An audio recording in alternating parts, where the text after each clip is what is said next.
नमस्कार। नमस्कार। जगह ढूंढने में तकलीफ तो नहीं हुई? जैसा आपने कहा था बिल्कुल वैसे आए हैं।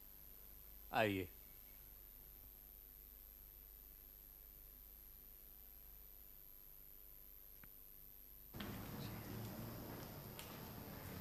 काफी धूप में आए हैं, थोड़ी देर आराम कर लीजिए, फिर मैं आपको सारी जगह दिखाता हूँ और लोगों से परिचय भी करा दूंगा। अच्छा, वो मोटर के टुकड़े तो दिखाइए जो यहाँ फेंके जाते हैं। जी आइए। ये स्पार्क प्लग है। 6 महीने पहले एक रात को इस कमरे में फेंका था। खिड़की का कांच चूर चूर हो गया था। 15-20 दिन के बाद मिला। फिर 15-20 दिन कुछ नहीं, उसके बाद इस दरवाजे पर कार्बोरेटर का टुकड़ा मिला। फिर उसके बाद ये फटा हुआ टायर। लगता है कोई आपको टुकड़ों टुकड़ों में पूरी मोटर कार भेंट करना चाहता है। किसी पगले का मजाक हो सकता है, लेकिन मुझे लगता है जरूर कोई बात है इसमें, इसलिए मैंने आप लोगों को तकलीफ दी। आप ही लोग पता लगा सकते हैं। आखिरी बार मोटर का टुकड़ा कब मिला आपको? कल सुबह। इस बार तो किसी बच्चे की मोटर कार छोड़कर चला गया। इन सब में उंगलियों के निशान नहीं है। लगता है भेंट करने वाला होशियार है। जी। अच्छा, आपकी कॉलोनी में सब लोग इन मोटर पार्ट्स के बारे में जानते हैं? जानते हैं। अच्छा खासा मजाक बना रखा है, सब हंसते हैं। आपके पास मोटर कार है? जी नहीं, कोई खास आना जाना तो होता नहीं। सारा वक्त इसी कॉलोनी में रहता हूँ, इसलिए गाड़ी नहीं ली। आपके परिवार में कौन कौन है? मैं, मेरी पत्नी और मेरा एक भतीजा। आपका अपना भतीजा है? जी, म्युनिसिपल मार्केट के फूलों की दुकान पर बैठता है। हमारे कोई बच्चा नहीं है, लेकिन मेरी पत्नी ने उसे बच्चे की तरह पाल पोस कर बड़ा किया। अच्छा, एक बात बताइए, 10 साल पहले या 20 साल पहले या कुछ भी, आपका ऐसे किसी आदमी से संबंध रहा है जो कि मोटर गाड़ी का धंधा करता हो, या मोटर का दलाल हो, ड्राइवर हो या मैकेनिक हो, कुछ भी? 12 साल पहले मैं पूना में सेशन जज था। तब लाल सिंह नाम के एक आदमी को मैंने फांसी की सजा दी थी। सजा सुनकर उसने मेरी तरफ जूता फेंक कर मारा था। हाँ, उसका एक मोटर का गैराज था। खैर, वो तो गुजर गया। और कोई? मेरे फैसले के खिलाफ उसने हाई कोर्ट में अपील की। उस अपील से फांसी के बजाय उसे 14 साल की कैद हुई। 14 साल? इसका मतलब है वो आज भी जेल में है? अच्छे व्यवहार से अक्सर कैद की मियाद कम हो जाती है। हो सकता है वो छूट गया हो। मतलब आपने पता नहीं लगाया छूट गया है नहीं? अक्सर जेल के अधिकारी पूछने पर बता देते हैं। ये बात तो मेरे दिमाग में भी नहीं थी, आपने पूछा है इसीलिए। अच्छा, आप सेशन जज कितनी देर रहे? मैं ब्लड प्रेशर का मरीज हूँ। 10 साल पहले डॉक्टरों ने हिदायत दी थी कि दिमागी काम न करूं, इसलिए वक्त से पहले रिटायर हो गया और यहाँ आकर फूलों का बगीचा बनाया। अब ब्लड प्रेशर कैसा है आपका? उम्र के साथ साथ ब्लड प्रेशर भी बढ़ता जा रहा है।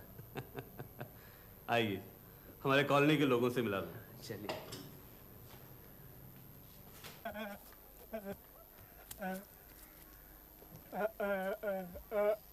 इसका नाम पानू है। गाय भैंसों की देखभाल करता है, इसलिए इसका नाम पानू गोपाल रखा है। कान से जरा कम सुनता है। पानू गोपाल, तुम्हारे गाय बछड़े कैसे हैं? सब ठीक है? अच्छा, बस बस बस बस। पानू बोल नहीं सकता ऐसी बात नहीं है, लेकिन उत्तेजना से जबान अटक जाती है। बचपन से ऐसा है। चलिए।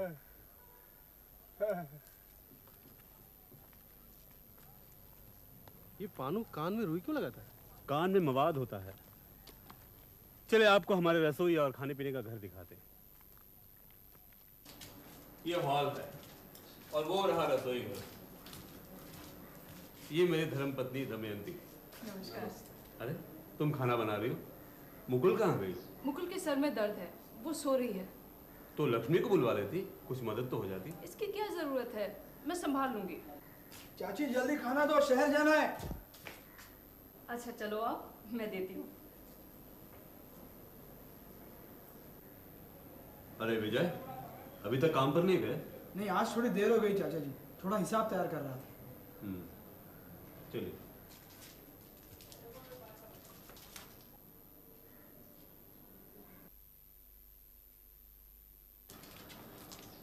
यही आपका भतीजा है जो आपके फूलों की दुकान की देखभाल करता है? जी। वहां उस घर में प्रोफेसर नेपाल गुप्ता और उनकी बेटी मुकुल रहती है। प्रोफेसर साहब कॉलेज में केमिस्ट्री पढ़ाते थे, उनकी अपनी लेबोरेटरी थी। एक दिन लेबोरेटरी में एक जोरदार धमाका हुआ और प्रोफेसर साहब बुरी तरह घायल हो गए। कॉलेज के अधिकारियों को शक हुआ कहीं वो चोरी छुपे बम तो नहीं बना रहे थे। उनकी नौकरी तो गई, साथ साथ पुलिस ने भी हिरासत में ले लिया। लड़ाई के बाद छूटे, लेकिन कॉलेज की नौकरी वापस नहीं मिली। सचमुच बम बना रहे थे? उनका कहना है कि वो पेड़ पौधों के लिए खाद बना रहे थे। यहाँ आकर भी खाद बनाना नहीं छोड़ा, घर में एक लेबोरेटरी बनाई है। Gas cylinder, burner, test tube, retort वगैरह सब कुछ है।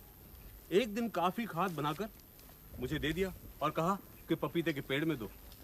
मेरी मर्जी नहीं थी, लेकिन नहीं माने। फिर क्या हुआ? पपीते के सब झाड़ मार गए।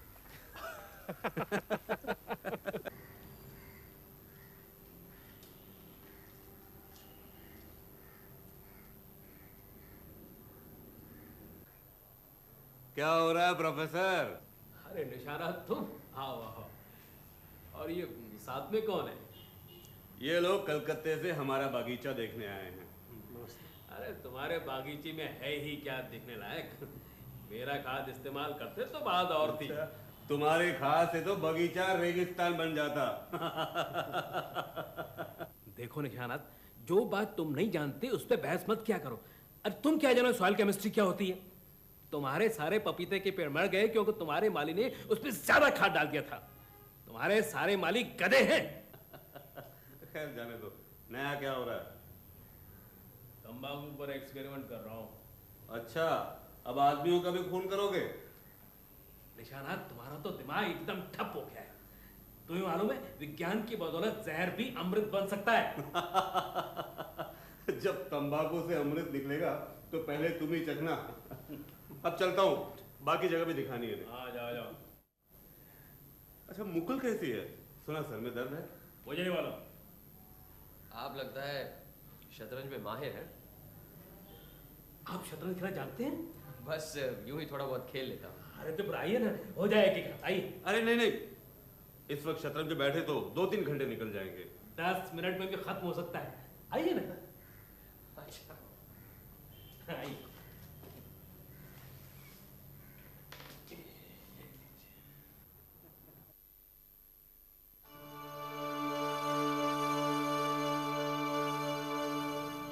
कौन है? मुकुल, नेपाल बाबू की लड़की है। नेपाल बाबू कब से है? यही कोई 2 साल से। क्या काम करते हैं? वैज्ञानिक प्रयोग वगैरह करते हैं, शतरंज खेलते हैं और हर काम में मेरी गलती निकालते हैं। आपकी गलती? जिस तरह से मैं कॉलोनी का काम चलाता हूँ उसे बिल्कुल पसंद नहीं है और उसे यकीन है कि अगर उससे वो सुपुर्द किया जाए तो बहुत अच्छी तरह चलाएगा। अच्छा। लेकिन उसकी लड़की मुकुल बहुत काम की है। मुकुल काम की लड़की हो सकती है, लेकिन हमें यहाँ देखकर उसके सिर में दर्द क्यों होने लगा? और फिर खिड़की से छुपकर क्यों देख रही थी हमें? क्या हो रहा है ब्रिजदास? कुछ नहीं, एक गाय बीमार पड़ गई है, उसके लिए जुल्लाब तैयार कर रहा हूँ। अच्छा, हो सके तो कुछ प्रोफेसर नेपाल गुप्ता को पिला देना, उन्हें बहुत फायदा होगा।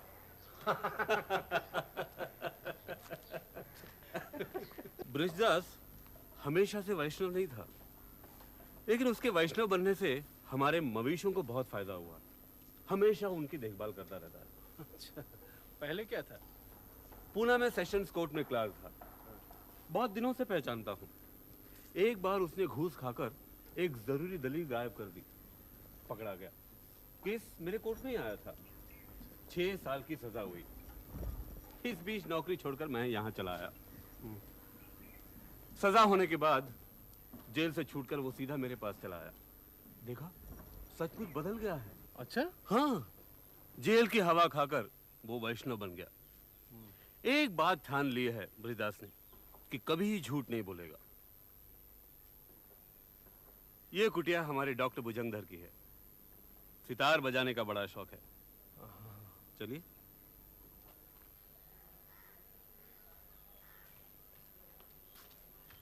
निशानाथ बाबू, इतनी धूप में कहाँ घूम रहे हैं? अपना ब्लड प्रेशर बढ़ाना चाहते हैं क्या? इन्हें ये बगीचा दिखा रहा था। आइए अंदर आइए। इस वक्त नहीं, जरा लक्ष्मी से मिलना है। आपका ब्लड प्रेशर कैसा है? खून निकलवाएंगे? अभी ठीक ही महसूस कर रहा हूँ, बाद में बताऊंगा। चलता हूँ। आइए आइए ब्योमकेश बाबू, इतनी जल्दी खेल खत्म हो गया? काफी तेज खिलाड़ी हैं। देखने में आदमी बुद्धू लगता है, लेकिन असल में बिच्छू है, बिच्छू। पीछे इधर बरामदे में कौन है? डॉक्टर भुजंगधर दास। अच्छा, कब से हैं यहाँ? करीब 4 साल से। अरे लक्ष्मी, तुम इस वक्त नहाने जा रही हो? काफी सिलाई का काम पड़ा था, वो सब खत्म करते करते देर हो गई। लक्ष्मी हमारे दर्जी खाने की भाली कॉलोनी के सारे कपड़े खुद सीती है। ठीक है जाओ, लेकिन मैं तो ये कहने आया था कि मुकुल का सर दर्द कर रहा है और वो रसोई में काम नहीं कर सकेगी।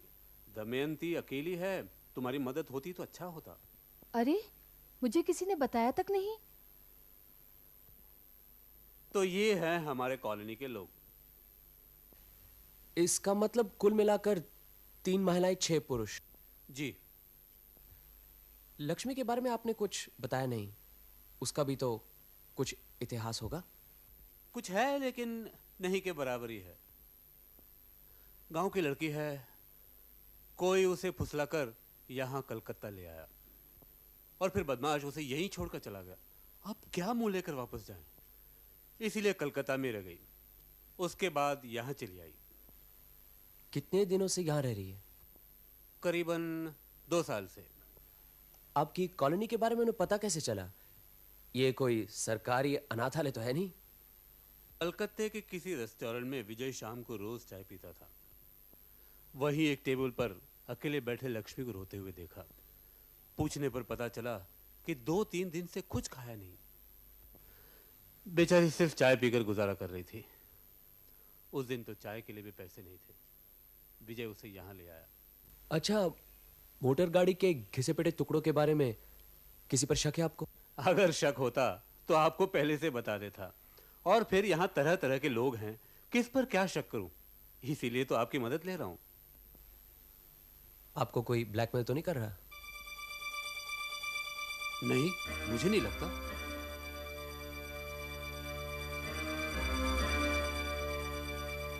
अरे निशानाथ, क्या हो रहा है? आओ आओ प्रोफेसर आओ। मुकुल, तुम्हारा सर दर्द कैसा है? अब ठीक है, मैं अंदर चलती हूँ। आओ बैठो। क्या ख्याल है, एक एक बार से शतरंज हो जाए? नहीं नहीं, अभी नहीं। क्यों बिजदास, तुमने हमारे गाय बैलों को दवाई देना शुरू कर दिया है? अरे गाय बैलों के बारे में कुछ मालूम भी है? और निशानाथ, तुम भी अजीब हो। तुमसे 1000 बार कहा कि कोई अच्छा सा पशु चिकित्सक रख लो, वो तो तुमसे हुआ नहीं। अनाड़ियों के हाथ में मवेशियों को छोड़ रखा है। अरे भाई, जिसका जो काम है वही उसे करना चाहिए। और कुछ नहीं हो सकता तो मुझसे कहो, मैं 2 दिन में तुम्हारे मवेशियों की काया पलट कर दूंगा। अरे मैं सिर्फ केमिस्ट नहीं, बायो केमिस्ट भी हूं, समझे? बिजदास, चलो आज तुम्हारे गाय बैलों को दिखाओ। नेपाल, गाय बैलों को जितना चाहो देख लो, लेकिन कोई दवाई वगैरह मत देना। निशानाथ, तुम्हें कुछ समझ तो है नहीं, खामखा सदारी करते रहते हो। अरे जब मैं देखभाल करूंगा मवेशियों की, तब देखना। अरे नेपाल, मेरे हुक्म के खिलाफ कुछ किया तो तुम्हें कॉलोनी छोड़कर जाना पड़ेगा। निशानाथ, मेरा अपमान कर रहे हो तुम? इतनी हिम्मत कैसे हुई तुम्हारी? सोचा होगा मुझे कुछ नहीं मालूम। कर दूं सब भंडा फोड़। नेपाल, चलो निकलो, इसी वक्त यहाँ से निकल जाओ। क्या कहा निशानाथ? तुम्हारी ये मजाल मुझे? मैं ये क्या कर रहे हैं? चलिए चलिए चलिए यहाँ से।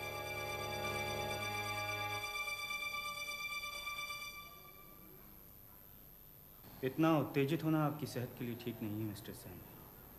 अगर दिमाग की एक छोटी सी नली भी जख्मी हो जाए तो प्रोफेसर नेपाल गुप्ता का तो कुछ नहीं होगा। देखिए, जरा अपनी नब्ज दिखलाइए। मैं ठीक हूं, आप लोग बैठिए।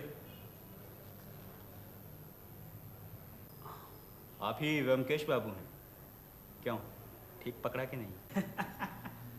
सब कुछ जान गए हैं तो 2-4 सवाल आपसे पूछता हूँ, जवाब देंगे? ज़रूर।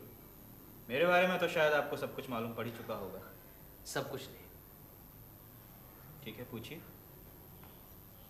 आपकी शादी हो गई? डॉक्टरी पढ़ने के लिए 3 साल इंग्लैंड में था, वहीं एक गोरी लड़की से शादी की। वो इस काले आदमी को ज़्यादा दिन बर्दाश्त नहीं कर पाई और एक दिन मुझे छोड़ के चली गई। मैं भी हिंदुस्तान की संतान वापस हिंदुस्तान आ गया। उसके बाद कभी उससे मुलाकात नहीं हुई। एक और सवाल है, जिस गुनाह की वजह से आपकी डॉक्टरी का लाइसेंस जब्त कर लिया गया था, वो गुनाह क्या था? एक नारी को लो क्लास से बचाने के लिए उसका गर्भपात किया था, पकड़ा गया, बस। अच्छा, मैं अभी आया। व्योमकेश बाबू, मैं आपके सभी सवालों का जवाब दे चुका हूँ, लेकिन आपने अभी तक मेरे पहले सवाल का जवाब नहीं दिया। कौन सा सवाल? मोटर गाड़ी के टुकड़ों के रहस्य का समाधान हुआ? अभी नहीं, कुछ समझ में नहीं आ रहा। क्या आप इस पर रोशनी डाल सकते हैं? मुझे पूरा यकीन है कि ये सारा काम उस प्रोफेसर नेपाल गुप्ता का है। वही निशानात बाबू को डरा धमका रहा है। प्रोफेसर ऊपर से जितना घमंडी है, अंदर से उतना ही पेचीदा। लेकिन निशानात बाबू को डराने से उसका क्या फायदा? प्रोफेसर इस कॉलोनी का कर्ता धर्ता बनना चाहता है। भला निशानात बाबू ऐसा क्यों होने देंगे? इसीलिए वो प्रोफेसर जो है, निशानात बाबू को दबा रहा है। उसने एक प्रकार से वॉर ऑफ नाव शुरू कर रखा है। प्रोफेसर ये बात अच्छी तरह से जानता है कि निशानात बाबू ब्लड प्रेशर का मरीज है। उन पर जितना ज़्यादा दबाव पड़ेगा, वो उतनी जल्दी खाट पकड़ेंगे और प्रोफेसर खुद मालिक बन बैठेगा। लेकिन उनकी तो पत्नी है, भतीजा है, उनके रहते हुए मालिक कैसे बन सकता है? नामुमकिन लगता ज़रूर है, लेकिन नामुमकिन है नहीं। क्यों? मिसेस सेन प्रोफेसर नेपाल गुप्ता पर कुछ ज़्यादा ही मेहरबान हैं। क्या कह रहे हैं आप? मेहरबा होने की कोई खास वजह है? व्योमकेश बाबू, आप खुद अक्लमंद हैं, मैं भी कोई बेवकूफ़ तो हूँ नहीं, समझ जाना चाहिए। हो सकता है मेरी सारी बातें बेबुनियाद हों। आपने पूछा, इसीलिए जितना मुझे मालूम था मैंने आपको बता दिया। मैं अब आज्ञा चाहूँगा, शायद आपको भी कहीं जाना हो। 1 मिनट, मुकुल भी क्या अपने बाप के साथ थी क्या? मैं अभी ठीक से कुछ नहीं कह सकता। आशा है फिर मुलाकात होगी। अच्छा अच्छा।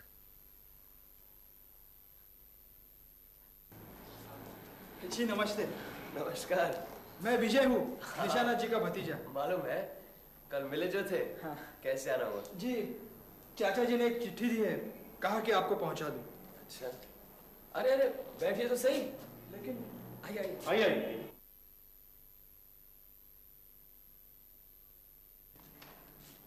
मैंने कल सुबह आपको कॉलेज में देखा था, लेकिन उस वक्त आपका असली परिचय मालूम नहीं था। तो असली परिचय किसने दिया? जी घर वापस जाकर पता चला। अच्छा, चाचा जी ने क्या किसी जरूरी काम से बुलाया था आपको? ये तो अपने चाचा से ही पूछना था। चाचा जी हमें सब बातें थोड़ी बताते। वो तो मोटर के पार्ट्स को लेकर कुछ परेशान है, इसलिए। अच्छा, मोटर के पार्ट्स के बारे में आपका क्या ख्याल है? मुझे तो बिल्कुल बचकाना काम लगता है।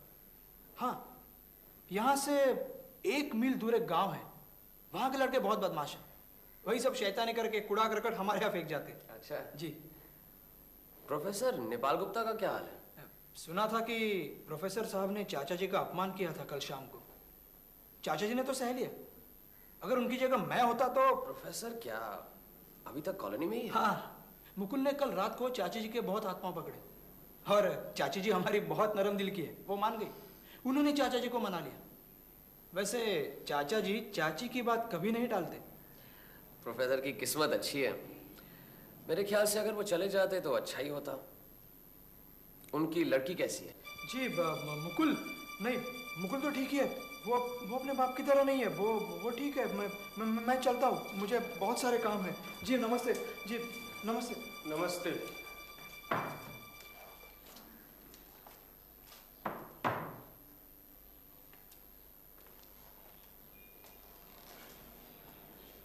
क्या बात है?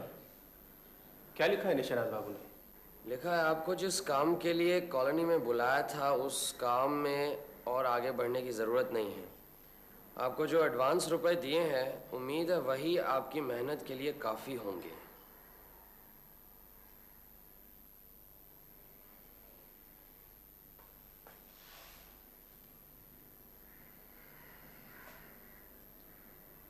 ये निशानाथ बाबू ने अपना इरादा क्यों बदल दिया? शायद वो डर गए कि कहीं उनकी खुद की कलई न खुल जाए। निशानाथ बाबू की जिंदगी में जरूर कोई छुपा हुआ रहस्य है।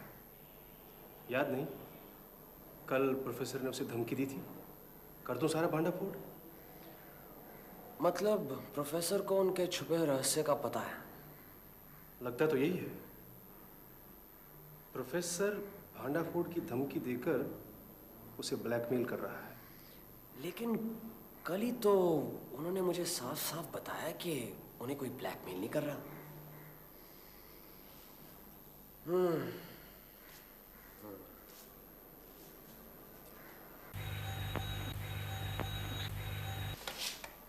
हेलो, हाँ बोल रहा हूँ।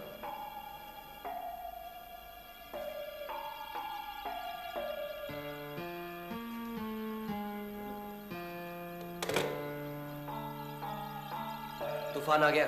कैसा तूफान? जिसका डर था, निशानाथ बाबू की मौत हो गई है। क्या? चलो वहीं चलना है अभी। मौत हो गई? क्या बात होने? क्या पता, मौत स्वाभाविक भी हो सकती है, नहीं भी। टेलीफोन किसने किया? विजय ने। चलो जल्दी तैयार हो जाओ, ट्रेन से देर हो जाएगी, टैक्सी लेकर चलते उठो।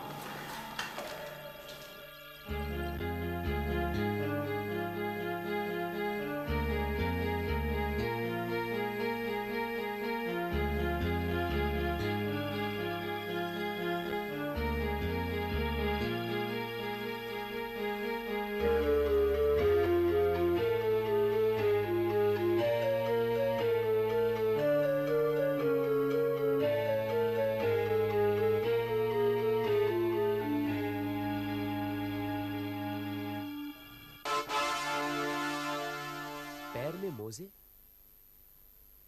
निशानाथ बाबू क्या मोजे पहनकर सोते थे? नहीं तो।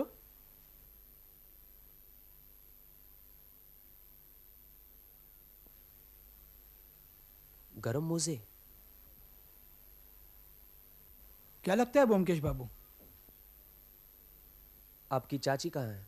जी बेहोश पड़ी है, आइए।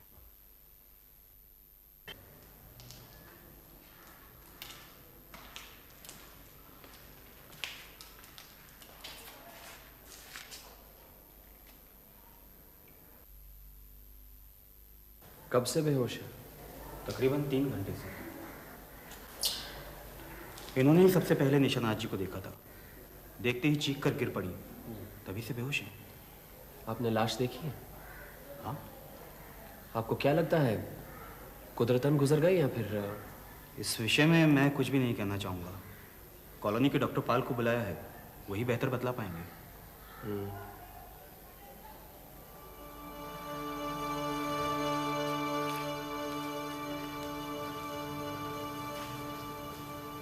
यही डॉक्टर पाल है? जी हाँ। यहाँ अक्सर आते हैं? मैंने 2 महीने में एक आध बार आ जाते हैं। हमारे कॉलोनी के स्थायी डॉक्टर हैं। वैसे रोजमर्रा का काम तो डॉक्टर भुजंगर ही करते हैं। कल आपने निशानाथ बाबू को आखिरी बार कब देखा? शाम को, तब वो बिल्कुल ठीक थे। उन्होंने अपने ब्लड प्रेशर के बारे में कुछ कहा? नहीं, कुछ भी नहीं।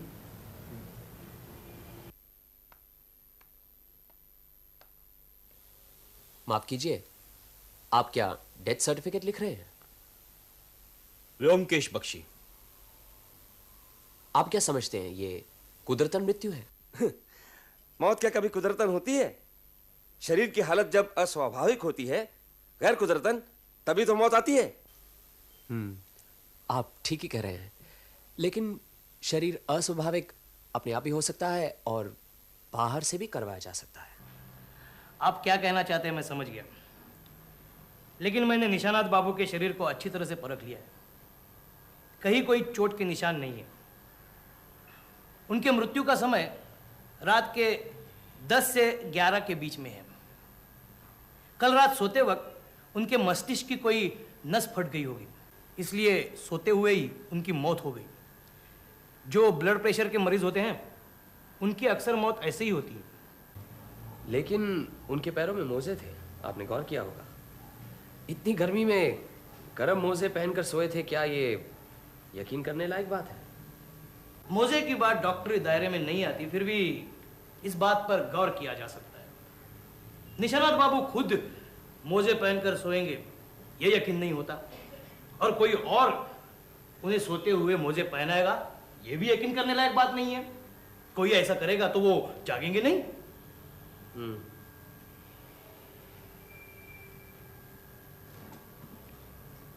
अच्छा, एक और बात बताइए, अगर कोई ब्लड प्रेशर का मरीज गर्म मोजे पहनेगा तो क्या उसका ब्लड प्रेशर बढ़ेगा?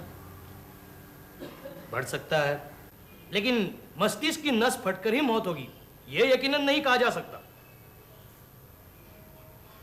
डॉक्टर पाल, आप कुदरतन मौत का सर्टिफिकेट मत दीजिए। निशानाथ बाबू के शरीर के अंदर क्या हुआ है शायद बाहर से पता नहीं चल सकता, इसलिए पोस्टमार्टम होना जरूरी है। आपने शक में डाल दिया।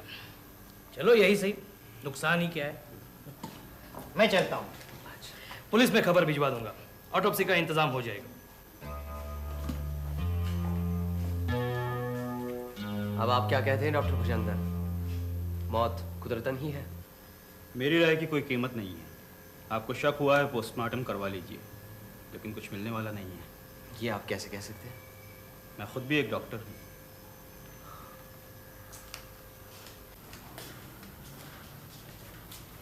विजय बाबू, निशानाथ बाबू के साथ आपकी आखिरी मुलाकात कब हुई थी? जी, शाम को जब मैं कलकत्ता से वापस आया। और रात को खाना खाते समय? नहीं, मैं कुछ जल्दी खा पी कर रात 8 की गाड़ी से वापस कलकत्ते चला गया था। वापस कलकत्ते चले गए? जी, कुछ काम था। करीबन रात को 12:30 बजे आकर सो गए। सुबह सुबह मुकुल ने आकर मुझे बताया।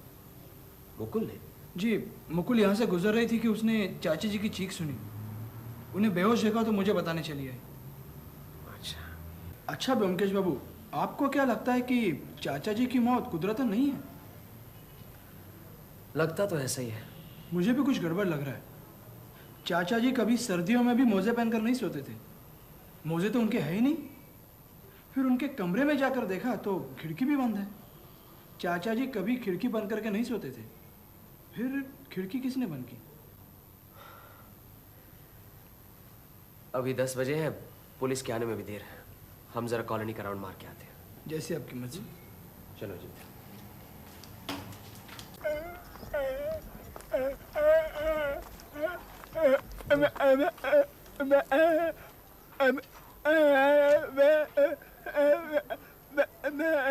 अच्छा, हाँ ठीक है।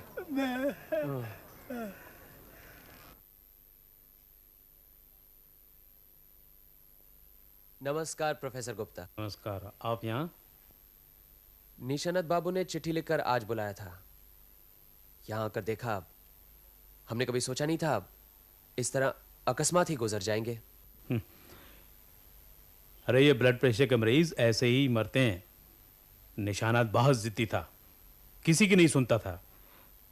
मैंने भी कितनी बार कहा कि हाँ, आपके साथ तो उनके अच्छे संबंध थे, लेकिन उसकी जिद की वजह से कभी कभी तू मैं हो जाया करती थी।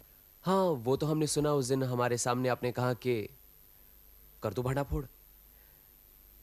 ऐसा लगा जैसे आप उनकी जिंदगी का कोई गुप्त रहस्य जानते हैं। गुप्त रहस्य? अरे नहीं, ऐसी कोई बात नहीं थी। वो तो यूं ही गुस्से में कभी कभार अनाप शनाप बक दिया करता था मैं।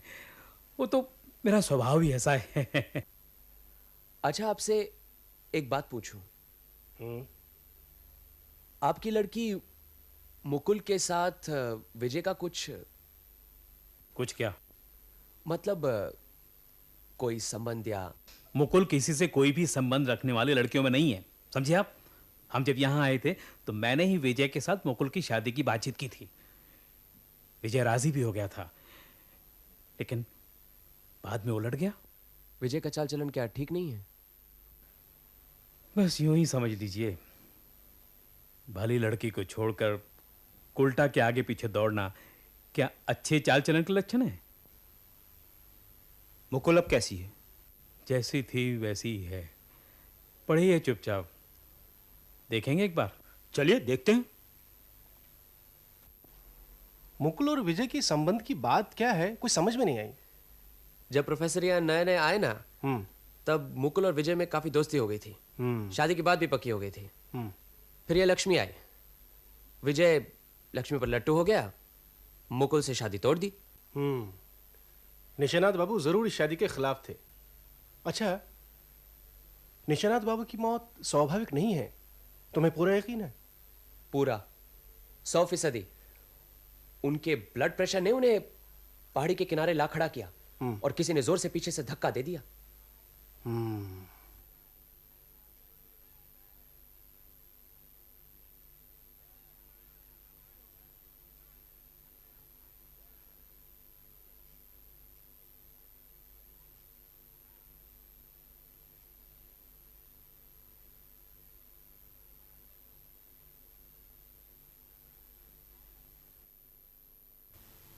ये क्या है?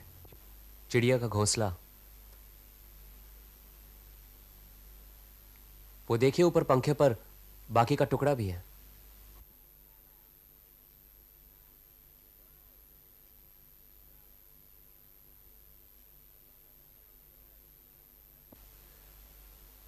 जरा और उठाइए, देखिए पैरों पर मोजे पहने हुए हैं। आपकी गैरहाजिरी में मोजे खोलकर देखना मैंने उचित नहीं समझा। जरा देख लीजिए पैरों तले दाग तो नहीं है?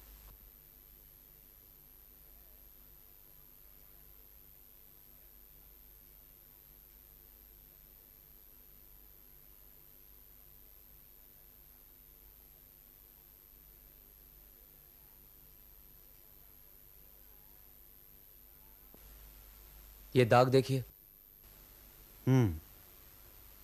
किसी चीज से बांधने के दाग नजर आते हैं, लेकिन इससे क्या पता चलता है? कम से कम इतना तो पता चलता है कि निशानत बाबू ने मरने से पहले ये मोजे खुद नहीं पहने, ये पहनाए गए हैं। लेकिन क्यों? जब तक पोस्टमार्टम नहीं होता कुछ पक्का कहा नहीं जा सकता। खास तौर पर आप डॉक्टर से पूछ लीजिएगा कि कहीं शरीर पर कोई हाइपोडर्मिक सिरिंज के निशान तो नहीं है। ठीक है, मैं लाश को पोस्टमार्टम के लिए भिजवाता हूं। इसकी रिपोर्ट कल दोपहर तक मिल जानी चाहिए। आप कल एक बार पुलिस स्टेशन आ जाएंगे? जरूर। चलिए। रिपोर्ट साफ है, शक की कोई गुंजाइश ही नहीं। खून में किसी तरह का जहर या दवाई का निशान नहीं है। निशानात ब्रेन हेमरेज की वजह से मरे हैं। हाइपोडर्मिक सिरिंज के कोई निशान नहीं मिले? दाहिनी हाथ की कोहनी में कुछ सुई चुभाने के निशान हैं जरूर, लेकिन वो कोई 4-5 महीने पुराने हैं। और पैरों पर इलास्टिक गार्टर्स के कोई निशान? डॉक्टर का कहना है कि इस दाग का मृत्यु से कोई संबंध नहीं। शरीर की जांच से उम्मीद रखना शायद गलती थी। आइए आइए। जी नमस्ते। नमस्कार, बैठिए। विजय बाबू, पोस्टमार्टम की रिपोर्ट में तो कुछ भी नहीं मिला। कल रात से ब्रजदास भी गायब है। ब्रिजदास गायब? क्या पोस्टमार्टम का नाम सुनते ही गायब हो गया? क्या मालूम। लीजिए इंस्पेक्टर बराट, आपका एक और मेहमान बढ़ गया है, अब ढूंढ निकालिए इसे। मेहमानों की खातिरदारी करना ही तो हमारा काम है। खैर, तो अब हमें यह मान लेना चाहिए कि निशानात बाबू की मृत्यु का कारण ब्लड प्रेशर ही था। कभी नहीं। हत्यारे ने ब्लड प्रेशर का फायदा उठाया है और इसीलिए हत्या करने का कोई निशान नहीं मिल रहा। लेकिन किस तरह से फायदा उठाया इसका भी तो कुछ पता चले। छानबीन करने के लिए कुछ सूत्र भी तो होने चाहिए। सूत्र है, सारे सबूत आपके सामने पड़े हैं, फिर भी आपकी कुछ समझ में नहीं आ रहा? नहीं, आप ही बताइए ना। चिड़िया का घोंसला फर्श पर गिरा था। क्या इससे भी कुछ पता नहीं चला? नहीं। बहुत ही भयंकर मृत्यु थी। आप ही बताइए ना। ये मेरा अनुमान है, लेकिन मुझे पूरा यकीन है कि यही हुआ होगा। फिलहाल आप सब ये बात अपने तक ही रखिए। निशानाथ बाबू के पैरों में रस्सी बांधकर उन्हें ऊपर लगे हुए लोहे के कड़े से उल्टा लटका दिया गया। ब्लड प्रेशर तो था ही, उस पर से सारा शरीर का खून नीचे सर तक उतर आया। इससे सर पर दबाव पड़ा और 5 मिनट के अंदर ही सर के खून की नली फटकर उनकी मौत हो गई। फिर उन्हें बिस्तर पर लेटा दिया गया। लेकिन चतुर हत्यारा भी कुछ न कुछ गलती तो कर ही बैठता है, वरना ऐसे कोई पकड़ा भी न जाए। और यहां हत्यारा मोजे खोलना भूल गया। सचमुच भयंकर मौत है। अब साफ पता चलता है कि पैरों में कहीं निशान न पड़ जाएं, इसलिए मोजे पहनाए गए थे और लोहे के कड़े में रस्सी घुसाते वक्त चिड़िया का घोंसला गिर पड़ा था। लेकिन एक बात समझ में नहीं आती, इतना सब कुछ होते वक्त निशानाथ बाबू सोए रहे, जागे नहीं। निशानाथ बाबू शायद जगे हुए ही थे। मुझे लगता है करीबन रात 10 या 11 के बीच में यह हादसा हुआ था। डॉक्टर पाल की भी यही राय है। जाहिर है किसी जान पहचान वाले ने ही उनका खून किया था। मेरा अनुमान था कि हत्यारे ने शायद इंजेक्शन के साथ उन्हें बेहोश किया होगा और फिर उल्टा लटका दिया होगा, लेकिन शरीर पर सुई चुभाने के कोई निशान नहीं मिले। इसीलिए हमें समझ लेना चाहिए कि उसने बड़ी चतुराई से उन्हें बेहोश किया। मतलब सैंडबैग। इस तरीके से गर्दन के पीछे हल्के हाथ से एक बार वार करने से ही आदमी बेहोश हो जाता है और उसके साथ गर्दन पे कोई निशान भी नहीं दिखते। लेकिन कौन है वो? कौन ऐसा कर सकता है? अभी बताना मुश्किल है, लेकिन एक बात समझ में नहीं आ रही। दमयंती या मिसेस सेन पास वाले कमरे में ही थी, उन्हें कैसे कुछ पता नहीं चला? नहीं, चाची जी को कुछ नहीं पता। वो जरूर सो गई होंगी।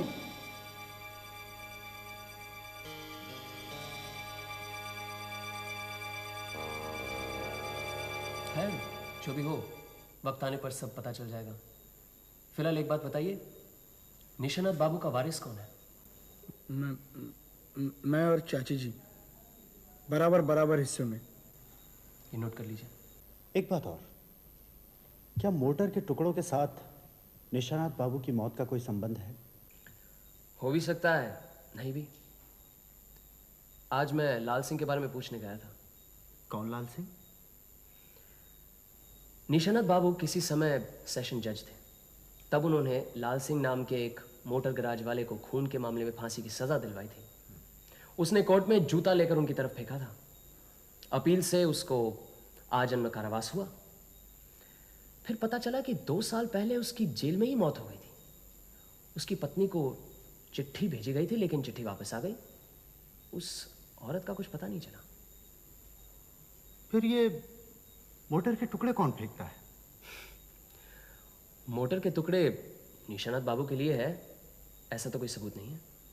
ये तो उनका ख्याल था, गलत भी हो सकता है। लेकिन निशानाथ बाबू को इस बेदर्दी से कत्ल करने की वजह क्या हो सकती है? निशानाथ बाबू ने मुझे तहकीकात करने के लिए बुलाया था।